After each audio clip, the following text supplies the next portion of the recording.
आयोजित केलेलं आहे.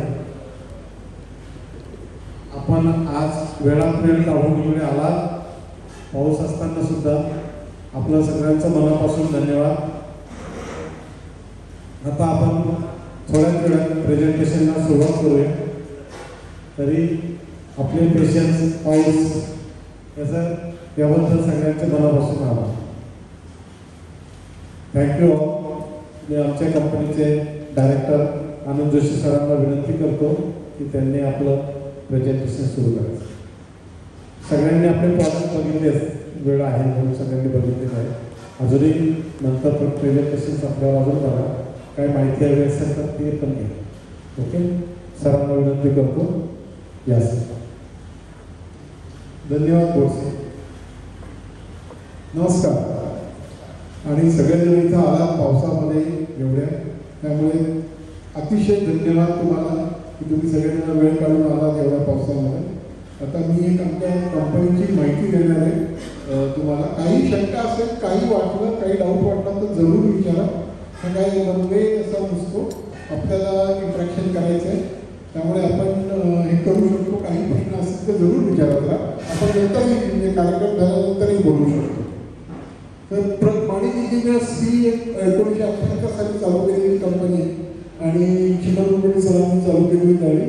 आणि हा जो आम्ही प्रगतीपथ म्हणून जे म्हणतो त्या पर्टिक्युलरली गेल्या 10 वर्षामध्ये काय काय अचीव केलं आणि काय नवीन गोष्टी केल्या त्याची माहिती देण्यासाठी हा कार्यक्रम केलेला आहे.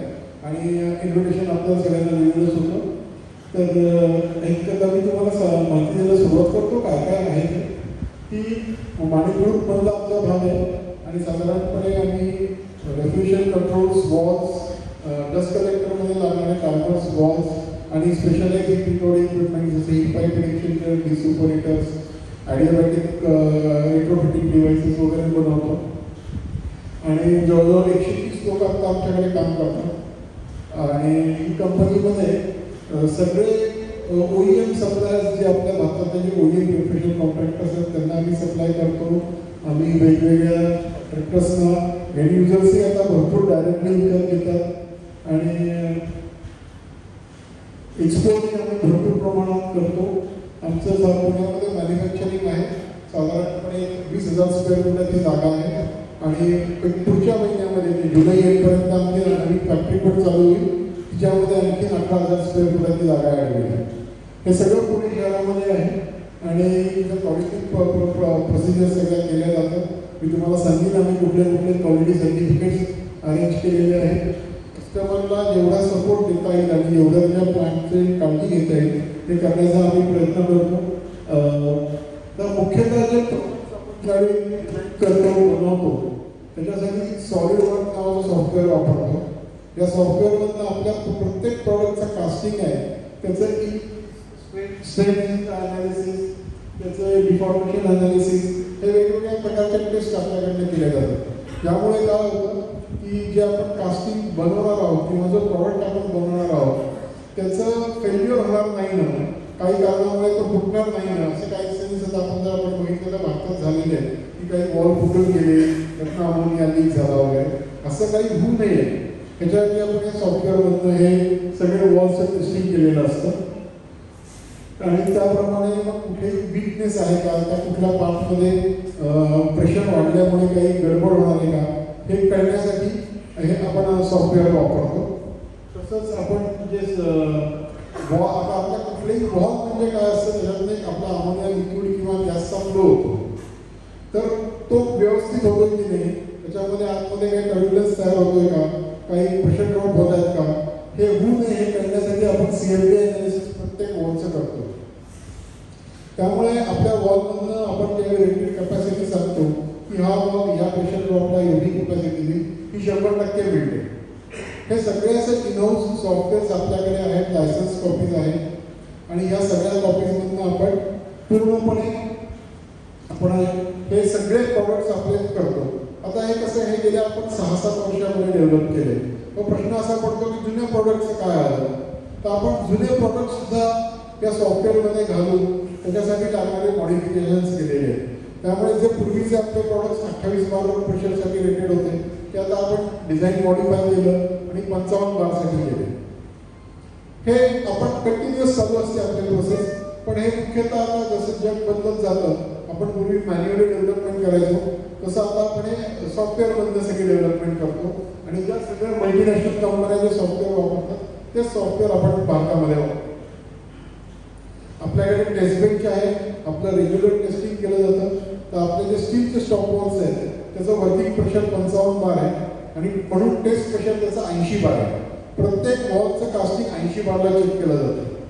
जे आपले स्टेनलेस स्टीलचे वॉल आहेत त्याचं वर्किंग प्रेशर 80 बार आहे. म्हणून आपलं प्रत्येक स्टेनलेस स्टीलचा वॉल हा 120 बारला चेक केला जातो. 55 बारचे वॉल जे आहेत ते सगळे 80 बारला चेक केले जातात.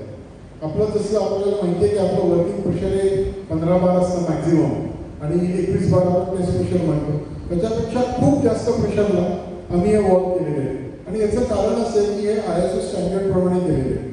इंटरनॅशनल जे ISO स्टँडर्ड आहे 12237 त्याला ॲप्लिकेबल होतील हे सगळे असे वॉल्स आहेत. आणि त्यामुळे या सगळ्या प्रॉडक्ट्सना आपल्याकडे सर्टिफिकेशन जनरेट झालेली आहे. इंटरनॅशनल त्याला ॲक्नॉलेजमेंट मिळालेली आहे.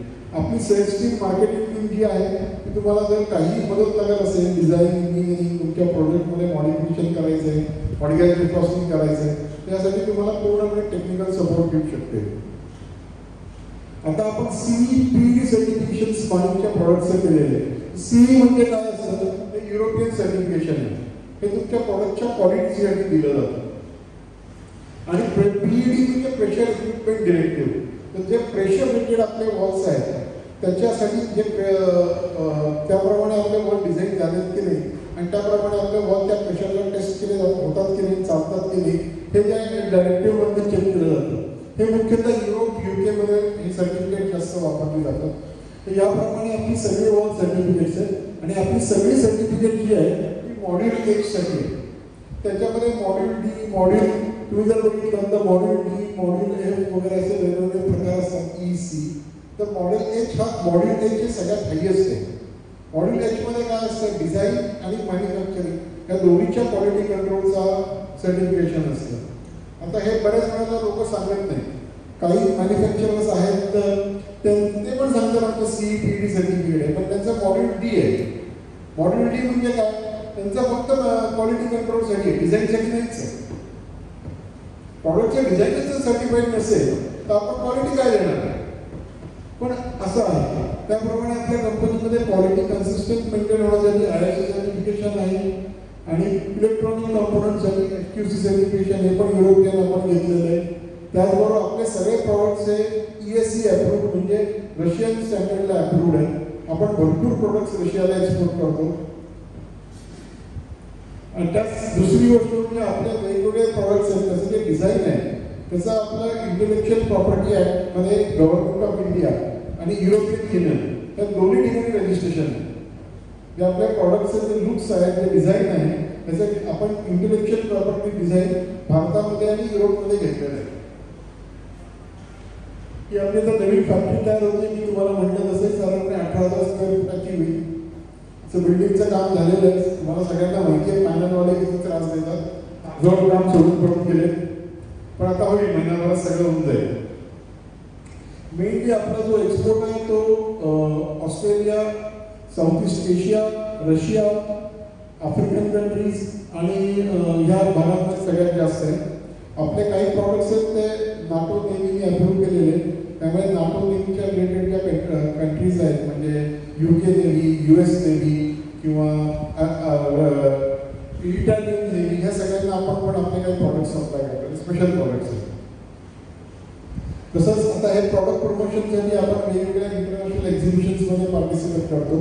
मिल्की इव्हेंटा एक्झिबिशन आहे, हे जर्मनीमध्ये होतं. तुम्हाला माहिती आहे जगातलं सगळ्यात मोठं रेफ्रिजरेशनचं एक्झिबिशन समजलं जातं. तिथे आपण पार्टिसिपेट केलं होतं. आपण चायना रेफ्रिजरेशन जे आपल्या आशियातलं सगळ्यात मोठं रेफ्रिजरेशनचं एक्झिबिशन आहे ह्याच्यात 2009 पासून पार्टिसिपेट करतो. त्यामुळे वेगवेगळ्या देशातल्या लोकांना आपलं इंटरॅक्शन होतं, आपल्या प्रॉडक्टची माहिती मिळते आणि आपण वेगवेगळ्या देशांमध्ये प्रॉडक्ट एक्सपोर्ट करतो. तर प्रॉडक्ट्स जसं मी इथं तुम्ही आता बघितलं काही डिस्प्ले केलेले नवीन प्रॉडक्ट्स आपण काय काय डेव्हलप केले. त्याच्यामध्ये आपण स्टेशन वॉल स्टेशनमध्ये काय असतं की स्टॉप वॉल, स्ट्रेनर, सोनाईन वॉल, त्याचं मॅन्युअल स्पीकर आणि एक्सपान्शन वॉल म्हणा किंवा स्टॉप चेक वॉल म्हणा किंवा साधा स्टॉप वॉल हे तुम्हाला सगळं एकत्र मिळतं. म्हणजे जे आपण जॉईंटमध्ये करतो ते आपण इथे जॉईंटमध्ये करतो. नंबर ऑफ जॉईंट्स कमी होतात, टोटल लांबी कमी होते आणि आपल्या प्लांटमध्ये रिस्क आपण जी वेल्डिंग किंवा फ्लॅंज कनेक्शनची रिस्क म्हणतो ती कमी होऊन जाते. आणि जेवढ्या फ्लॅंजेस आपल्या प्लांटमधल्या कमी होतील तेवढ्या अमोनिया लीकचे चान्सेस कमी होतात. त्याच्या साईडमध्ये आपल्याकडे पासून 32 पर्यंत आणि वेगवेगळी कॉम्बिनेशन आपण देऊ शकतो. जसे inlet pressure regulation, outlet pressure regulation, differential pressure regulation, जे आपल्या स्टँडर्ड रेग्युलेटिंग वॉलमध्ये फंक्शन्स अवेलेबल आहे ती सगळी याच्यात अवेलेबल आहे. आणखी महत्त्वाची गोष्ट म्हणजे स्पेअर पार्ट सगळ्यांचे कॉमन आहेत. म्हणजे आपलं स्टँडर्ड स्टॉप वॉल आहे त्याचे जे स्पेअर्स आहेत तेच ह्याच्यामध्ये आहे. जे आपले स्टँडर्ड रेग्युलेटिंग वॉल्स आहेत त्याचे स्पेअर ह्याच्यात वापरले जातात.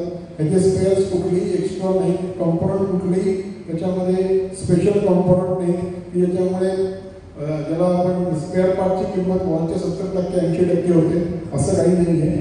सगळे स्पेअर पार्ट्स हे कॉमन आहे. ते तुम्ही तुमच्या जुन्या वॉलमधले स्पेअर्स या नवीन वॉलला सुद्धा लावू शकता. आणखी आपली एक नवीन अचिव्हमेंट गेल्या 5 वर्षामध्ये म्हणजे आपण स्टेनलेस स्टीलमध्ये बरेच प्रोडक्ट डेव्हलप केले. हे जस्ट ग्लास एक आहे ते आणखी डिटेलमध्ये सांगतो मी तुम्हाला. सर्व्हिस वॉल्स आहेत आपल्याकडे जिच्यामध्ये प्रेशर गेज जोडणं, इन्सुलेशन ड्रेन पॉईंट देणं किंवा प्रेशर सेन्सर जोडणं वगैरे अशा कामासाठी सर्व्हिस वॉल्स आहेत आपल्याकडे. स्टीलमध्ये आहेत, स्टेनलेस स्टीलमध्ये आहेत, वेगवेगळ्या इनलेट लेंथमध्ये आहेत. Standard length 50 mm, 100 mm, 150. Threading connection, weldable connection सगळे ऑप्शन्स अवेलेबल आहेत. त्यानंतर त्याला लागणारे अडॅप्टर्स आहेत. म्हणजे तुम्हाला जर कुठे कनेक्शन जोडायचं असेल तर आहे, प्रेशर गेज जोडायचं असेल तरी त्याला अडॅप्टर आहे. काही दुसऱ्या ट्रेनसाठी तो बंद करून ठेवायचा असेल त्याची सोय आपल्याकडे आहे. एक तुम्ही बघू शकता काही नंबर ठेवलेले. लेवल लाईन्स आपण बनवले त्या आपण लिक्विड लाईनमध्ये ऑइल लाईनच्या सप्लायमध्ये वगैरे लावू शकतो. त्यामुळे लिक्विडचा फ्लो कसा होतो हे आपल्याला कळतं. हे तुम्ही बघा टिपिकल एक्झाम्पल आहे ऑइल्सला लावलेला ऑइल सेपरेटरला. आणि हा जर तुम्ही बघितला तर हे बघा हा सोलनाईड वॉल आहे आणि हा लिक्विड हे आहे. त्याच्यात तुम्हाला लिक्विड दिसतंय काय आहे. त्यामुळे ऍक्च्युअली अमोनियाचा फ्लो होतो की नाही होतो हा तुम्हाला याच्यातून कळतं. किंवा त्याचं बॉइलिंग जास्त होतंय का किंवा तो कचरा आहे का त्याच्यामध्ये या सगळ्या गोष्टी तुम्हाला इथे या ग्लासमध्ये दिसू शकतात.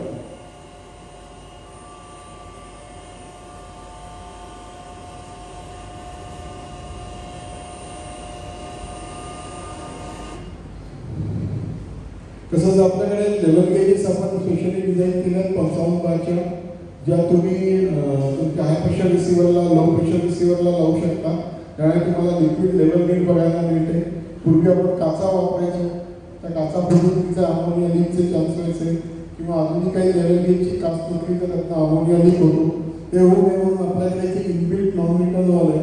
जरी काच फुटली तर तो नॉन-मेटल वॉल ताबडतोब आत येणारं लिक्विड बंद करून टाकतो. त्याच्यामध्ये स्टीलमध्ये स्टेनलेस स्टीलमध्ये ऑप्शन्स आहेत.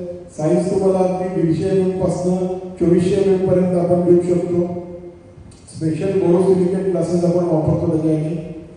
हे तो काही ठिकाणी लावलेले आहेत. हे बघा तुम्ही हाय प्रेशर रिसिव्हरला, लो प्रेशर रिसिव्हरला. त्याच्यात काय जे फ्रॉस्टिंग लेवल गेज आपण म्हणतो त्याच्यात किती फ्रॉस्टिंग आलं तरी आपल्याला इथे लिक्विड दिसते. हे टिपिकल ॲप्लिकेशन जर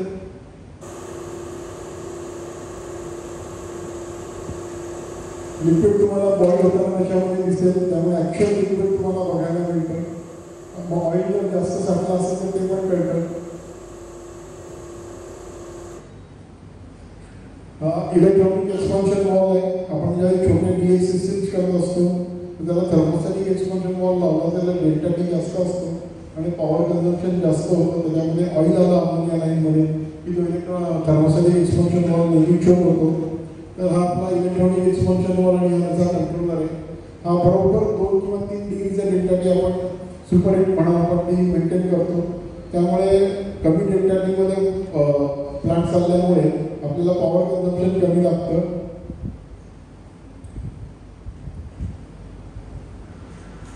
एक छोटासा व्हिडिओ आहे, वेंगुर्लेकर सरांना माहिती आहे कुठे लागलाय, सरांच्याकडे लावलेला आहे. हे मेकॅनिकल फ्लोट आणि त्याचा आपण एक्सपान्शन वॉल असं बनवतो. याच्यामध्ये काय होतं की हा फ्लोट लेवल सेन्स करतो आणि लिक्विड लेवल कमी झालं की या एक्सपान्शन वॉलला उघडून डायरेक्टली एक्सपांडेड लिक्विड वेसलमध्ये टाकतो आणि जर आपल्याला लेवल जास्त झाली तर हा वॉलला बंद करतो. हा पूर्णपणे मेकॅनिकल कंट्रोल आहे. याच्यामुळे काय होतं की कंटिन्युअस कंट्रोल येतो, ऑन ऑफ कंट्रोल होत नाही. सो म्हणलं स्टॉप वॉल्स आपले आहेत 15 mm, 10 ॲक्च्युली 10 mm पासून 300 mm पर्यंतचे स्टॉप वॉल आपण बनवतो. त्याच्यामध्ये अँगल आणि स्टेप टाईप बनवतो, हँडविल कॅप टाईप बनवतो, तसंच रेग्युलेटिंग वॉल बनवतो. आणि मुख्य म्हणजे आपल्याकडे 40 mm पर्यंतच्या वॉलला लॉंग नेक वॉलचा ऑप्शन अवेलेबल आहे. कारण आपण बऱ्याच वेळेला जेव्हा इन्सुलेशन करतो तेव्हा आपला वॉलचा हँडविल खाली जातो. त्याच्या आपण लॉंग नेक वॉल वापरू शकतो, ज्यामुळे काय होतं की आपल्याला इन्सुलेशन झालं तरी वरचा म्हणजे हँडविल आणि वरचा पार्ट ॲक्सेसिबल होतो. फिल्टर्स आहेत, तुम्ही आता इथे बघितलं आपल्याकडे मॅग्नेटिक इन्सर्ट आहे. त्यामुळे काही मेटलची डस्ट असेल तरी सगळी फिल्टरमध्ये या मॅग्नेटवर येते. तुम्हाला आतमध्ये हे आपल्याला फिल्टर बॅग्स पण लावता येतात की ज्या वापरल्यानंतर काढून टाकता येते. स्टॉप चेक वॉल्स आहेत, चेक वॉल्स आहेत. सेट रेंज आपल्याकडे स्टेनलेस स्टीलमध्ये पण अवेलेबल आहे. ही आपल्याकडे 10 mm पासून 200 mm पर्यंत आहे. 300 mm चा अंडर डेव्हलपमेंट आहे. आणि इथं तुम्ही बघितलं असेल सगळे स्टेनलेस स्टीलचे हँडल्स आहेत. सॅम्पलही वॉल आहेत तिथे, सगळे स्टेनलेस स्टीलचे हँडल्स आहेत. पूर्णपणे कास्टिंगमध्ये स्टेनलेस स्टीलचे हँडल्स आहेत. कुठेही पत्राचे हँडल्स नाही आहेत. ते पत्रा गंजलाय, खराब झालाय असं आपल्या वॉलमध्ये होत नाही. एक साधं कंपॅरिझन तुम्ही बघू शकता की MS मध्ये 10 ते 300 आहे, स्टेनलेस स्टीलमध्ये 10 ते 200 आहे. आणि MS म्हणजे 55 बार वर्किंग प्रेशर आहे, स्टेनलेस स्टीलचा 80 बार आहे. जर टेस्ट प्रेशर 80 बार आहे, त्याचं 120 बार आहे. मग आपण तुम्ही वापरलेले असलेले inline check valves, filters, liquid line solenoid valves वेगवेगळ्या प्रकारचे हे आपण सगळे बनवत असतो. हे त्याच्याबरोबर तुम्हाला साईज 8 इंचापासून 2 इंचापर्यंत आहे. आणि आपले जे मल्टिपल लेवल कंट्रोलरमध्ये आपल्याकडे स्टेनलेस स्टीलमध्ये ऑप्शन आहे, स्टीलमध्ये आहे, लेडप्रूफमध्ये व्हर्जन्स आहेत. तसंच आपल्याकडे फ्लोट स्विचेस आहेत, त्याला इंडिकेशन दिलेलं आहे, त्यामुळे फ्लोट स्विच ऑपरेट होतो की नाही आपल्याला लगेच कळतं. प्रेशर रेग्युलेटिंग वॉल्स आहेत वेगवेगळ्या ॲप्लिकेशनचे, inlet pressure, outlet pressure, differential pressure, solenoid function किंवा सोलोनाईड प्रेशर रेग्युलेशन वगैरे हे सगळं आपण देतो. आणि तुम्ही तुम्हाला म्हणणार हे जे आपले ह्यातले जे पार्ट्स आहेत तेच पार्ट्स आपण आपल्या वॉल स्टेशनमध्ये वापरले. कारण वॉल स्टेशनला कुठलेही स्पेशल पार्ट्स नाही आहेत, कुठलेही महाग कॉम्पोनंट्स त्याच्यामध्ये नाही आहेत. सेफ्टी वॉल आहे आणखी महत्त्वाचा आपला प्लांटमधला प्रॉडक्ट असतो जो आपल्याकडे बऱ्याच वेळेला दुर्लक्षित केला. आपण सेफ्टी वॉल्स बनवतो. हे सगळे जसं मी सांगितलं सगळे प्रोडक्ट्स आपले CEP सर्टिफाईड आहेत, युरोपियन स्टँडर्ड, रशियन स्टँडर्ड प्रमाणे सर्टिफाईड आहे. आपल्या सेफ्टी वॉलचा एक ॲडव्हान्टेज असा असतो की तो अतिशय कमी डिफरन्शियल प्रेशरमध्ये ऑपरेट होतो. त्यामुळे जो अमोनिया सेफ्टी वॉल ऑपरेट झाला आणि अमोनिया लीक झाला तर तो प्रेशर थोडंसं कमी झालं, 10% कमी प्रेशर झालं की तो लगेच सेट होतो. त्यामुळे काय होतं की आपल्याकडे अमोनिया लीकचं प्रमाण कमी होतं. त्याबरोबर आपले ड्युएल मॅनिफोल्ड्स आहेत. या ड्युएल मॅनिफोल्डमध्ये 2 सेफ्टी वॉल एकावेळी लावले जातात. कारण नियम असा आहे की कुठलेही प्रेशर वेसल ज्याचा इंटरनल ग्रॉस व्हॉल्यूम 10 क्युबिक फुटापेक्षा जास्त आहे त्याला ड्युएल मॅनिफोल्ड सेफ्टी वॉल लावणं कंपल्सरी आहे. म्हणजे याच्यात एक सेफ्टी वॉल हा कनेक्टेड असतो आणि दुसरा बायपास असतो. जर सेफ्टी वॉल ऑपरेट झाला, पॉपअप झाला तर आपण याची पोझिशन चेंज करून हा सेफ्टी वॉल काढू शकतो आणि इथे दुसरा सेफ्टी वॉल जो आहे तो सर्किटमध्ये येतो. आपण काढलेला सेफ्टी वॉल हा आपण कॅलिब्रेशनला, रिपेअरला देऊ शकतो आणि आपल्या सिस्टीम कधी बिना सेफ्टी वॉलची होत नाही. एक लक्षात ठेवायचं, सेफ्टी वॉलच्या खाली स्टॉप वॉल लावायचा नाही. कारण तो स्टॉप वॉल बंद झाला तर आपल्या सेफ्टी वॉलचं पूर्ण सेफ्टी निघून जाते, प्लांटची सेफ्टी निघून जाते. ज्याने हे 2 ड्युएल मॅनिफोल्डचे लावायचे. जसं तुम्ही त्या फोटोमध्ये बघितलं असेल की सेफ्टी वॉल इंडिकेटर लावलेला आहे. तुम्ही सॅम्पल पण बघू शकता. सेफ्टी वॉल इंडिकेटर म्हणजे काय असतं, ही फ्लॅप आहे, ही नॉर्मली खाली असते आणि आपण ज्यावेळी त्याला प्रेशर देतो त्यावेळी वर जाते. त्यामुळे मग कुठला सेफ्टी वॉल समजा रात्री ऑपरेट झाला आणि परत रिसेट झाला तर आपण तो आपल्याला कळलं की हा सेफ्टी वॉल रात्री ऑपरेट झाला होता. आणि दुसरी एक आणखी महत्त्वाची गोष्ट, आपले प्लांट बऱ्याच जणांचे जे प्लांट आहेत ते एकेकाळी शहराच्या बाहेर होते, पण आता सगळ्यात तुमचे शहर तुमच्या प्लांटच्या भोवती आलेले आहे. त्यामुळे अमोनिया लीक होणं हे भयंकर महाग पडतो. त्याच्यासाठी करायला काय पाहिजे आपल्याला सगळ्या सेफ्टी वॉलचे जे आउटलेटचे जे पाईप्स आहेत ते एका कॉमन हेडरला करून हा हेडरचं पाईप कनेक्शन हे बाहेर घेऊन जायचं आहे आणि हे कुठल्याही जवळचे ज्या बिल्डिंग्स आहेत किंवा जे विंडो आहेत, दरवाजे आहेत त्याच्यापेक्षा कमीत कमी 20 फूट वरती घेऊन जायचं आणि हवेत सोडायचं. कारण काय होतं, अमोनिया हवेपेक्षा हलका असतो. अमोनिया जर लीक झाला तो हवेत निघून जातो. दुसरा, अमोनियाला ॲटमॉस्फेरिक लाईफ नसतं, त्यामुळे तो एकदा वरती गेला की तो हवेमध्ये जसं नायट्रोजनमध्ये डिव्हिजन होऊन त्याचा काही इम्पॅक्ट राहत नाही. फक्त इथे आता प्लांट रूममध्ये आपल्याकडे बऱ्याच वेळेला सेफ्टी वॉलचे आउटलेट तसेच मोकळे सोडलेले असतात. तसं होता कामा नाही, कारण तिथे जर लीक झाला तर तो बाहेर जाऊ शकणार नाही. पण एक कॉमन हेडर करून आपण गच्चीवरनं वरती एकदम उंच घेऊन जर तिथं पायपिंग केलं तर आपल्याला हा प्रॉब्लेम येत नाही. आणि दुसरं आपण काय करू शकतो, अमोनिया सेन्सर्स वापरू शकतो. प्लांटमध्ये जिथे जिथे वॉल स्टेशन्स आहेत, प्रेशर वेसल्स आहेत, कॉम्प्रेसर्स आहेत त्याच्यावरती अमोनिया सेन्सर आपण लावू शकतो. त्यामुळे जर अमोनिया लीक झाला तर आपल्याला लगेच वॉर्निंग मिळते. तसं आपण आणलं होतं, मी तुम्हाला एक सेफ्टी रिलीज पायपिंग म्हणलं, त्याच्यामध्ये पण हा सेन्सर आपण लावू शकतो. त्यामुळे जर कुठलाही अमोनिया सेफ्टी वॉल ऑपरेट झाला तर आपल्याला लगेचच कळू शकतं की अरे आपला कुठला तरी सेफ्टी वॉल ऑपरेट झाला आहे, अमोनिया लीक होतो. हे ऑइल वॉल्स आहेत, स्प्रिंग लोडेड असतात. आपण ज्यावेळी याला दाबतो तेव्हाच हा वॉल उघडतो आणि हात काढला की तो वॉल बंद होतो. त्यामुळे ऑइल ड्रेन होताना चुकून अमोनिया आला आणि ऑपरेटर पडून गेला तर तो वॉल बंद होऊन अमोनिया बाहेर येत नाही. आपल्या कोल्ड स्टोरेजेसमध्ये, फ्रीजर्समध्ये, ग्लास फ्रीजर्समध्ये, प्लेट फ्रीजरमध्ये फ्रॉस्ट फॉर्मेशन हा भयंकर मोठा इश्यू असतो. आणि आपण जर हॉट गॅस आपल्या प्लांटमधला वापरून डिफ्रॉस्टिंग केलं तर तो हॉट गॅस फुकट अवेलेबल आहे आपल्याकडे. त्याचं जर आपण असं व्यवस्थित वॉल स्टेशन वापरून तो हॉट गॅस जर आपल्या कॉईलमध्ये घातला 10 ते 15 मिनिटात सगळं कॉईल डिफ्रॉस्ट होऊन जाते. मग तुमची फ्रीजरची असू दे, IQची असू दे, ग्लास फ्रीजर असू दे, कुठली कॉईल असू दे, कोल्ड स्टोरेज सुद्धा 10-15 मिनिटात डिफ्रॉस्ट होऊन जातं. त्यामुळे आपली एनर्जी वाचते आणि प्लांटचा परफॉर्मन्स इम्प्रूव्ह होतो. त्याच्यासाठी लागणारे सगळ्या प्रकारचे वॉल्स कंट्रोल्स आपण बनवतो. Normally open type walls, normally close type walls, road regulating walls, defrost regulating walls हे सगळं आपण बनवतो. या सगळ्यांमुळे काय होतं, आपण जर वॉटर डिफ्रॉस्टिंग केलं तर लागणारं पाणी भरपूर पाणी वाया जातं आणि आपल्याला कमीत कमी 1 ते 1.5 तास लागतो. इलेक्ट्रिकल डिफ्रॉस्टिंग केलं तर आपल्याला भरपूर इलेक्ट्रिकल एनर्जी लागते, म्हणजे आपलं इलेक्ट्रिसिटीचं बिल वाढतं.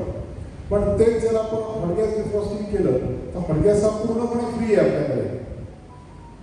आपण आपल्या तो कॉम्प्रेसरचा डिस्चार्ज आहे किंवा जो रिसिव्हरवरती हॉट गॅस टाकला आहे तोच वापरतो, त्यामुळे तो फ्री अवेलेबल आहे. फक्त आपल्याला त्याच्यासाठी ऑटोमेशन सिस्टीम डिझाईन करायला लागते आणि तिकीट बसवायला लागते. पण ती वन टाईम ती केल्यानंतर आपलं आयुष्यभर खूप डिफ्रॉस्टिंग होत आहे. आणखी महत्त्वाचा प्रॉडक्ट जो आहे तो म्हणजे ऑटोमॅटिक एअर पर्जर. आपल्याकडे सगळ्यांच्या प्लांटमध्ये मॅन्युअल पर्जिंगसाठी वॉल दिलेले असतात, कंडेन्सरवर, रिसिव्हरवर. ऑपरेटर जाऊन ते कधी उघडतो, कधी उघडत नाही, कधी एकदाच करतो आणि परत कंडेन्सरच्या ठिकाणी जातो किंवा रिसिव्हरवर तो पर्जिंग करायला जातो. म्हणजे अमोनिया लीक होण्याची भयंकर शक्यता असते. आता ऑटोमॅटिक पर्जर काय करतो, या सगळ्या असल्या पॉईंट्सवरनं पाऊल गॅस घेतो आणि त्यातनं अमोनिया आणि एअर सेपरेट करतो. अमोनिया असेल तर ती प्लांटमध्ये परत घालून टाकतो आणि जर लिक्विड असेल म्हणजे जर एअर असेल तर ते सगळं काही तो बाहेर काढतो. या जर आपण वॉटर बॉटल लावला तर हा या बॉटलमध्ये पाण्यामध्ये सोडतो आणि कुठेही चुकून अमोनिया आला तरी लीक होण्याची सेफ्टीच्या दृष्टीने काहीही शक्यता राहत नाही. आणखी एक आपला महत्त्वाचा प्रॉडक्ट आहे तो म्हणजे अमोनिया डिहायड्रेटर किंवा अमोनिया प्युरिफायर. अमोनिया डिहायड्रेटर काय करतो, आपल्या प्लांटमधला अमोनियाचं पाणी काढतो. पाणी काढल्यामुळे काय होतं की तुम्हाला माहिती की तुम्ही जो अमोनिया विकत घेता त्याच्यामध्ये काय क्वालिटी आहे, प्युरिटी आहे, कोणी सांगत नाही. टेक्निकली 99.95% एवढा प्युअर अमोनिया मिळायला पाहिजे. आपल्याकडे नॉर्मली सगळ्या सप्लायर 95% प्युरिटीचा अमोनिया देतात. उरलेलं 5% काय असतं, नायट्रोजन असतो आणि पाणी असतं. दोन्ही आपल्या सिस्टीमला नको असतात. कारण नायट्रोजन हा काही रेफ्रिजरेशन इफेक्ट देत नाही, तो नुसता गॅसेस फॉर्ममध्ये राहतो. आणि पाणी हे आपल्या सगळ्या प्लांटला करोड करतं, आपले ऑइल खराब करतं, कॉम्प्रेसरचे फिल्टर जाम करतं, रस्टिंग सुरू होतं लाईनमध्ये, स्लज फॉर्मेशन होते, त्यामुळे कॉम्प्रेसरच्या बेरिंग्सवर परिणाम होतो. हे सगळं कंटिन्युअसली आपल्या प्लांटमध्ये होत असतं. आणि सगळ्यात महत्त्वाचं म्हणजे अमोनियाचा हे असतो आपला अमोनिया आणि पाणी मिक्स होतं. ते पाणी आणि अमोनिया आणि पाणी यांची एकदम खास दोस्ती आहे. त्यामुळे अमोनिया आणि पाणी ज्यावेळी मिक्स होतं त्यावेळी ते अनायड्रस अमोनिया होतं, हायड्रस अमोनिया होतं. आणि आपण सगळेजण जो प्रेशर टेम्परेचरचा चार्ट वापर करतो की आपण असं म्हणतो की बाबा ते 36 डिग्री म्हणजे 13 डिग्री प्रेशर पाहिजे किंवा -33 म्हणजे 0 बार प्रेशर पाहिजे. तो चार्ट व्हॅलिड होत नाही. ते -40ला आपल्याला स्टँडर्ड -0.3 बार प्रेशर मिळायला पाहिजे, पण -0.3 बारला आपल्याला -40 मिळतच नाही. मग आपल्याला ते -34 किंवा -35 मिळतं.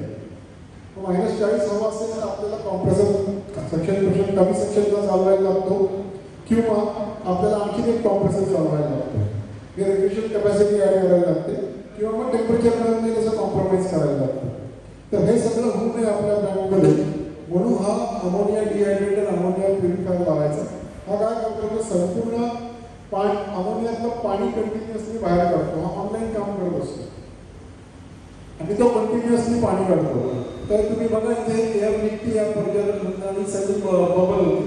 हा जो एअर पर्जन पुणे शहरामधल्या ब्लॉकेज प्लांटला लावलेला आहे. बरेच जण म्हणतात की अरे आमचा जो आईस प्लांट आहे त्याचं तर प्रेशर जास्त असतं, ह्याच्यात एअर कशी येईल. तर एअर अमोनियामध्ये येत असते. आपण मेंटेनन्सला पुढे प्लांट उघडतो, त्याच्यामध्ये एअर येते आणि ही एअर कंटिन्युअसली आपल्या प्लांटमध्ये येत असते. हा पुण्यामध्येच लावलेला आहे आईस प्लांटला. आता हा दुसरा व्हिडिओ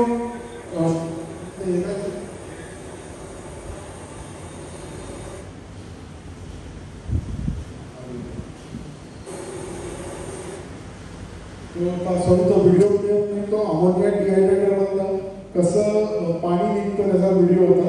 सीफूड प्लांटमधलाच होता. त्यांचा IPM जो होता तो -46 -47ला चालायचा आणि ज्यावेळी त्यांनी डिहायड्रेटर लावला आणि 2 महिने कंटिन्युअस वापरल्यावरती पाणी निघालं तर तो -42ला चालायला लागला. म्हणजे सक्शन प्रेशर वाढलं, टेम्परेचर वाढलं, म्हणजे एनर्जी एफिशियन्सी वाढली आणि ऑइलचं वेस्टेज सुद्धा कमी झालं. हा जो एक नवीन प्रॉडक्ट आहे, आपला इनोव्हेटिव्ह प्रॉडक्ट आहे, त्याला आपण अमोनिया सॅम्पलर म्हणतो. तर जसं मी म्हटलं तसं आपण जो अमोनिया विकत घेतो त्याची क्वालिटी काय आहे, त्याच्यामध्ये किती चांगलं अमोनिया आहे आपल्याला कळत नाही, पाणी किती आहे कळत नाही. या अमोनिया सॅम्पलरने तुम्ही पाणी तुमच्या अमोनियातले किती ते चेक करू शकता. हे लो प्रेशर साईडला लावायचं कनेक्शन आणि आपल्याला एक सॅम्पल 100 ml अमोनिया घ्यायचा, वॉल बंद करून टाकायचे, हळूहळू अमोनिया इव्हॅपोरेट होतो आणि काय उरलंय ते पाणी.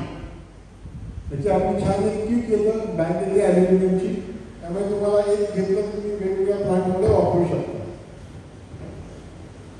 हे बघा हे लो प्रेशर वेसलवरती लावलंय सॅम्पल घेण्यासाठी. हे कसे पाण्याचे कंटेंट आलेले 100 ml मध्ये 10 ml पाणी आलं म्हणजे 10% पाणी झालं, खूप जास्त झालं.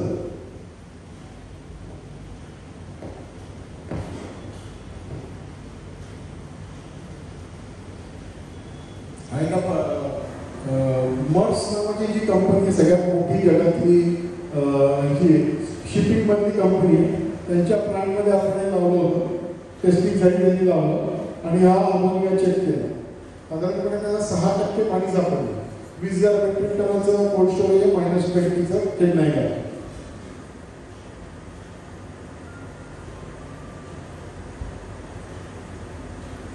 हा बघा इथे 60 ml अमोनिया घेतला होता एक साधारणपणे, आणि मग तो हळूहळू इव्हॅपोरेट झाला आणि त्याच्यातनं मग त्यांना 5-6 ml पाणी मिळालं. हा अमोनिया दिसतोय बघा. आता तो अमोनिया इव्हॅपोरेट झाला 2 तासामध्ये.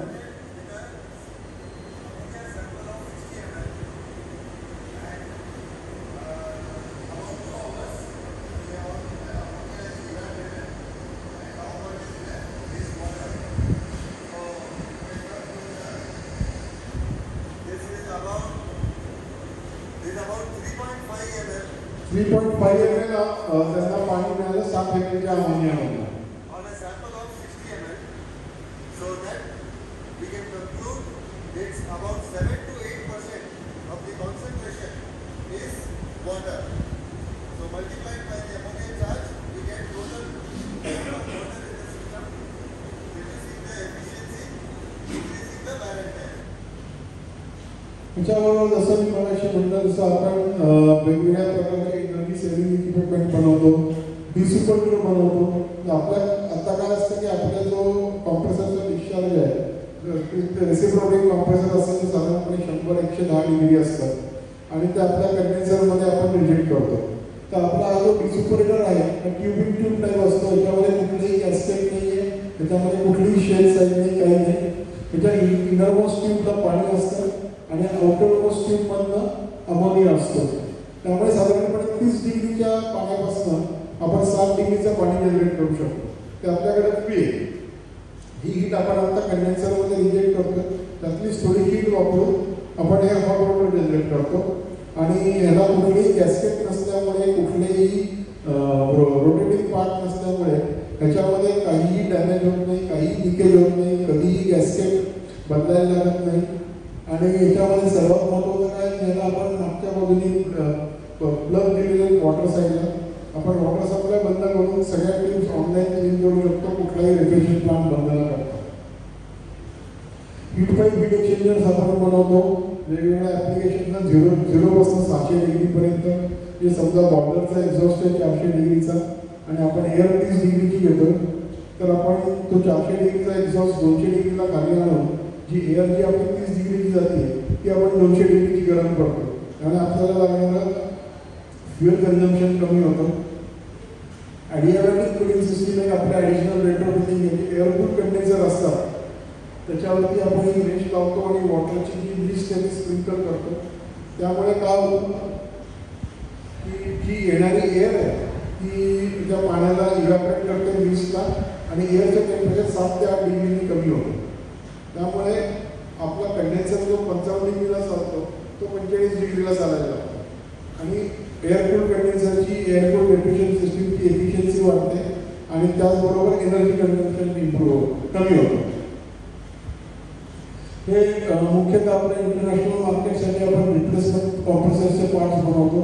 त्याच्यामध्ये वेगवेगळ्या कॉम्प्रेसर ब्रँडचे लोडिंग अनलोडिंगचे सोलनॉइड वॉल बनवतो. जवळजवळ 40 प्रकारचे सोलनॉइड वॉल आपण असे बनवतो.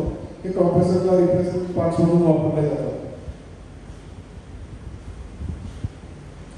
इलेक्ट्रॉनिक ॲटोमेशन सिस्टीम्स आपण वेगवेगळ्या प्रकारच्या बनवतो. त्याच्यामध्ये साधी सोपी सिस्टीम ज्याच्यामध्ये आपण टेम्परेचर इंडिकेटर कंट्रोलर आणि डेटा लॉगरला आपण सेंट्रलाइज मॉनिटरिंग करू शकतो. आपण हे वेगवेगळे प्रत्येक रूमचे वेगवेगळे इन्स्ट्रुमेंट्स लावून RS-485 सेंट्रलाइज डेटा कॉन्सन्ट्रेटरवरून कॉम्प्युटरवर डेटा घेऊ शकतो. मोबाईलवरून आपण मोबाईलवर डेटा वापरू शकतो. आपले मोबाईल ॲप्लिकेशन्स आहेत स्वतःचे, त्यामुळे तुम्ही ते ॲप्लिकेशन डाउनलोड करून तुम्ही कुठलाही तुमच्या प्लांटचा डेटा कुठेही बघू शकता. हवा असेल तर कस्टमरला पण देऊ शकता. या सिस्टीम सगळ्या आपल्या इनहाऊस आहेत, आपण स्वतः बनवतो. तर तुम्ही जर म्हणताय की वेगवेगळ्या कोल्ड स्टोरेजसाठी हे टेम्परेचर कंट्रोलर लावले आणि या टेम्परेचर कंट्रोलरवर टेम्परेचर आलं की सोलनॉइड ऑन होतो. तसंच टेम्परेचरचा रिडिंग या डेटा कॉन्सन्ट्रेटरला दिलं जातं. आयत्यावरती ठेवलं आहे. हा डेटा कॉन्सन्ट्रेटर डायरेक्टली PC ला डेटा जोडला जातो आणि PC वरती सगळ्या रूमचे टेम्परेचर तुम्हाला बघायला मिळतं.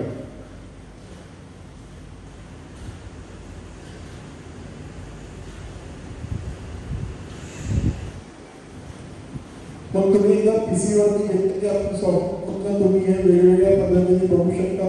कंपनीचं नाव तिथे तुम्ही घालू शकता, तुम्ही प्रिंटआउट काढू शकता, एक्सेलमध्ये कन्वर्ट करू शकता, PDF मध्ये कन्वर्ट करू शकता. या सगळ्या फॅसिलिटीज तुम्हाला अवेलेबल होतात. हा अजून एक कंट्रोलर आहे, याच्यामध्ये टेम्परेचर, ह्युमिडिटी हे दोन्ही आणि CO2 या तिन्ही गोष्टी मॉनिटर केल्या जातात. आणि मग त्याचा असाच कॉमन डेटा आपण सेंट्रली डिस्प्ले करतो. असं सगळ्या प्रकारचं स्काडा बेस्ड ऑटोमेशन पण आपण देऊ शकतो. PLC आपण वापरून तुमचं ऑटोमेशन करून देऊ शकतो. इंडिव्हिज्युअल कॉम्प्रेसर कंट्रोलर वापरून ऑटोमेशन करू शकतो. आणि आपल्याकडे सगळ्या प्रकारची फॅसिलिटी अवेलेबल आहे, डिझाईन प्रॉडक्ट्स अवेलेबल आहेत की कशा प्रकारे तुम्हाला प्लांट कंट्रोल करायचं आणि किती पैसे खर्च करायचे. त्याप्रमाणे आपण तुमच्या रिक्वायरमेंटप्रमाणे सिस्टम्स बनवू शकतो. त्या आपण मॉनिटरिंग इन्स्ट्रुमेंट्स मी म्हटलं तसं temperature indicators, temperature humidity indicators हे सगळे बनवतो. तुम्ही बघितलं असेल तर स्टँडर्ड हा 18 इंचचा डिस्प्ले आणि हा सगळ्यात मोठा 4 इंचचा डिस्प्ले आहे. हे तुम्हाला लांबनं जर बघायचं असेल तर तुम्ही असे मोठे डिस्प्ले लावू शकता. Temperature sensors, pressure sensors, temperature humidity sensors हे सगळं आपण बनवतो. माणिक इंजिनियर्स ही आपली अशी कंपनी की सगळे प्रॉडक्ट्स आपण स्वतः बनवतो. आपण कुठलेही प्रॉडक्ट्स चायनात आणले, कॉम्पोनंट चायनात आणले, इथे स्टिकर लावले, आपण स्टिकर टेक्नॉलॉजीनी काम करत नाही. सगळं आपलं इनहाऊस मॅन्युफॅक्चरिंग आहे, सगळं आपलं पुण्यामध्ये बनतं. त्यामुळे या सगळ्या प्रॉडक्टला आपण आफ्टर सेल सर्व्हिस, रिपेअर सगळं देऊ शकतो. आपली वेबसाईट आहे manicingineers.com. तिथं तुम्ही अवश्य व्हिजिट करा.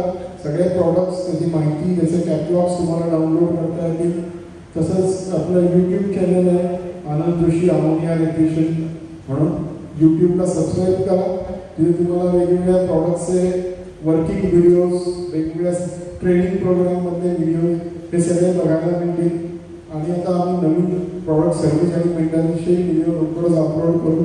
त्यामुळे तुम्हाला सर्व YouTubeवरती बघायला मिळेल. आता ऑलरेडी आहेत भरपूर व्हिडिओज, ते जरूर बघा आणि तुम्ही सबस्क्राईब करा.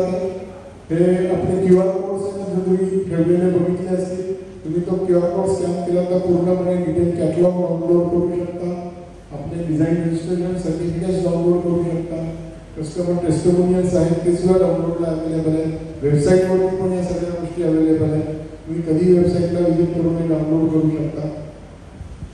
त्या सगळी माहिती, कारण आपल्या कंपनीचा उद्देश असा आहे की जास्तीत जास्त माहिती द्यावी. जेवढी आपण माहिती देऊ कस्टमरला, जेवढं त्याला आपल्याकडे असलेल्या गोष्टी शिकवू, तेवढा समोरच्या व्यक्तीचा प्लॅन चांगला चालतो, प्लॅन एफिशियंटली चालतो. आणि नॅचरली जर तुमचा प्लॅन चांगला चालला, तुम्ही दुसऱ्यांनाही सांगाल की माणिककडनं घ्या. आमची अपेक्षा तेवढीच आहे. पण आपल्याला असलेली माहिती आपण दडवून ठेवायची किंवा समोरच्याचा प्रॉब्लेम सॉल्व्ह नाही करायचा, असं आम्ही कधीही करत नाही. एखादी चूकही होऊ शकते, कधी एखाद्या प्रॉडक्टला प्रॉब्लेम येतो, पण तो रेक्टिफाय करून तो चालू करून देणं ही आमची जबाबदारी असते. आणि आम्ही कधीही त्याच्यापासून पडून जात नाही आणि जाणार नाही. त्यामुळे तुम्ही सगळेजण आलात आणि इथे सगळं ऐकलं, त्याबद्दल अतिशय धन्यवाद आणि थँक्यू व्हेरी मच. आता आपण बोरसेसाहेब काहीतरी बोलायचं.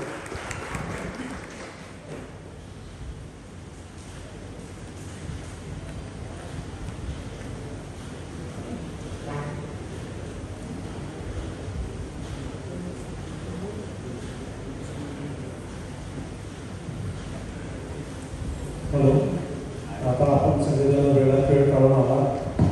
तो प्रेझेंटेशन जोशी साहेबांनी छानपणे सगळ्यांना समजून सांगितलं. आमच्या प्रॉडक्टविषयी सगळी माहिती दिली. आपल्याला सगळं लक्षात आलं असेल. अजून काही तुमचे प्रश्न असतील तर जोशी साहेब आपल्याला प्रश्नांचं उत्तर इथं देतील. आमचे दुसरे डायरेक्टर पद्मनाभ कुलकर्णी आता वोट ऑफ थँक्स करतील. त्यांना विनंती करतो त्यांनी स्टेजवर यायचं.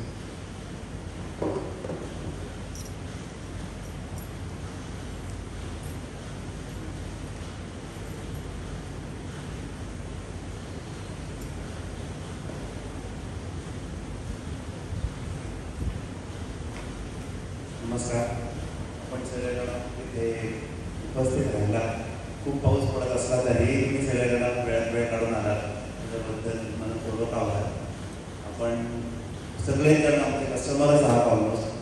आणि जे कोणी नसतील वेळेचे लोक तेही आता कस्टमर होतील अशी पण आमची अपेक्षा आहे. आणि धन्यवाद. जेवण चालू केलेलं आहे, सगळ्यांनी आस्वाद घ्या, त्याशिवाय चालू नक्की जाऊ नका.